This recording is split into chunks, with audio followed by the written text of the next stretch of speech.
మనందరినీ ఏదో ఒక సమయంలో తాకే ఒక అంశం ప్రతికూలత అంటే నెగిటివిటీ. ప్రతికూలత మన శక్తిని హరించి మనల్ని వెనక్కి లాగుతుంది.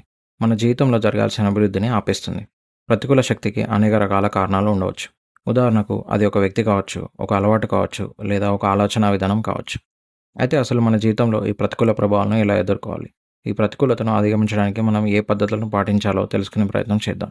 మొదటి విషయం, ప్రతికూల ప్రభావాన్ని మనం ఎలా గుర్తించాలి? ఇది ఎల్లప్పుడూ స్పష్టంగా ఉండదు. కొన్నిసార్లు అది మీ ఆలోచనలను నిరంతరం తగ్గించే స్నేహితుడు కావచ్చు, లేదా మీకు సరిపోని సమయాన్ని ఖాళీ చేసే ఒక సోషల్ మీడియా కంపారిజన్ కావచ్చు.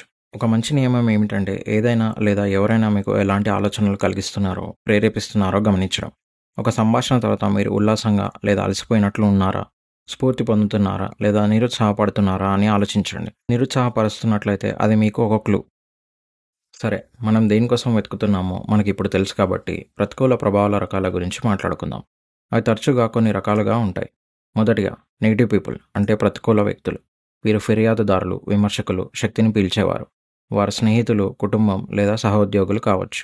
మీరు జాగ్రత్తగా లేకపోతే వారి ప్రతికూలత అంటువ్యాధిలా మీకు కూడా వ్యాపిస్తుంది. రెండవది నెగిటివ్ ఎన్విరాన్మెంట్స్ అంటే ప్రతికూల పరిసరాలు. ఇది ఒక విషపూరితమైన కార్యాలయం కావచ్చు, లేదా గందరగోళమైన జీవన పరిస్థితి, లేదా మీ చెడు అలవాట్లను బయటికి తీసుకొచ్చే ప్రదేశాలు కావచ్చు. మూడవది negative habits and mind sets అంటే ప్రతికూల అలవాట్లు మరియు ఆలోచన విధానాలు. ఇది తరచుగా అత్యంత రహస్యమైనది. వాయిదా వేయడం, స్వీయ సందేహం మరియు పోలిక. ఇవి అంతర్గత యుద్ధాలు, కానీ అవి బాహ్యమైన వాటిలాగే ప్రభావవంతమైనవి. ఇందాక మనం ప్రతికూల ప్రభావానికి కారణాలు తెలుసుకుందాం. ఇప్పుడు వాటిని ఎదుర్కోవడానికి కావాల్సిన ముఖ్యమైన వ్యూహాలు ఏంటో తెలుసుకుందాం. మొదటిగా సెట్ బౌండరీస్ అంటే సరిహద్దులను నిర్ధారించుకోవడం. ఇది ముఖ్యంగా ప్రతికూల వ్యక్తులతో చాలా అవసరం. దీని అర్థం మీరు మీ జీవితం నుండి అందరినీ తొలగించాల్సిన అవసరం లేదు, కానీ మీరు దేనిని సహిస్తారో మరియు దేనిని సహించరో అని నిర్ధారించుకోవడం. నిరంతరం ప్రతికూలత కలిగిన స్నేహితుడి కోసం మీరు ఇలా అనవచ్చు: మీరు కష్ట సమయాన్ని ఎదుర్కొంటున్నారని నాకు అర్థమైంది, కానీ సంభాషణ ఎల్లప్పుడూ ఫిర్యాదుల గురించి ఉంటే నేను ఈ సంభాషణని మార్చాలి అని చెప్పండి. సోషల్ మీడియా కోసం సమయ పరిమితులను సెట్ చేయండి, లేదా మీకు నిరుపయోగంగా చెడుగా అనిపించే సోషల్ మీడియా అకౌంట్స్ని అన్ఫాలో చేయండి. సరిహద్దులు మీ శక్తిని రక్షిస్తాయి. రెండవది లిమిట్ ఎక్స్పోజర్ పరిమితం చేయండి. మీరు ఒక ప్రతికూల ప్రభావాన్ని పూర్తిగా తొలగించలేకపోతే దానితో మీ పరస్పర చర్యను తగ్గించుకోండి. మీ కార్యాలయం మిమ్మల్ని అలసిపోయేలా చేస్తే మీ పనులపై దృష్టి పెట్టండి మరియు పనికిరాని కబుర్లను తగ్గించుకోండి. ఒక నిర్దిష్ట వార్తా ఛానల్ మీకు ఆందోళన కలిగిస్తే దానిని ఆపివేయండి, లేదా మీ వీక్షణను నిర్దిష్ట సమయాలకు పరిమితం చేయండి. మీ మానసిక ప్రశాంతతను దూరం చేసే స్థలంలోకి మీరు దేన్ని అనుమతిస్తున్నారో దానిపై ఉద్దేశపూర్వకంగా ఉండండి. మూడవది కల్టివేట్ పాజిటివిటీ అంటే సానుకూలతను పెంచుకోండి. ఇది మీ ఉత్తమ రక్షణ. మీరు మీ జీవితాన్ని సానుకూల ప్రభావాలతో చురుగ్గా నింపినప్పుడు ప్రతికూలతకు తక్కువ స్థలం ఉంటుంది. మిమ్మల్ని స్ఫూర్తినిచ్చే వ్యక్తులను కనుగొనండి.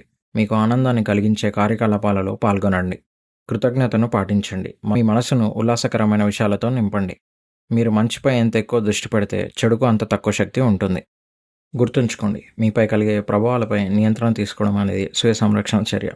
ఇది మీకు మంచిగా అనిపించే జీవితాన్ని సృష్టించడానికి మిమ్మల్ని శక్తివంతం చేస్తుంది. ఇది స్వార్థం కాదు, ఇది మీ శ్రేయస్సు మరియు ఎదుగుదలకు అవసరం. చివరిగా ప్రతికూల ప్రభావాన్ని ఎదుర్కోవడానికి ముఖ్యమైన వ్యూహాలు మరొకసారి గుర్తు చేసుకుందాం. మొదటిగా సెట్ బౌండరీస్ సరిహద్దులను నిర్ధారించుకోవడం. రెండవది లిమిట్ ఎక్స్పోజర్ అంటే పరిమితం చేయడం. మూడవది కల్టివేట్ పాజిటివిటీ అంటే సానుకూలతను పెంచుకోవడం. ప్రతికూల ప్రభావాలను గుర్తు చేయడానికి కొంత సమయం కేటాయించండి.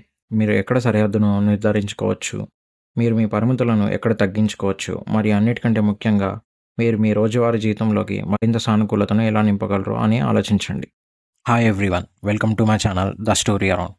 ఈ వీడియో మీకు హెల్ప్ఫుల్గా అనిపిస్తే దయచేసి లైక్ చేయండి, కమెంట్ అండ్ షేర్ చేయండి. ఇలాంటి మరిన్ని యూస్ఫుల్ కంటెంట్ కోసం సబ్స్క్రైబ్ చేయండి. Thanks for watching.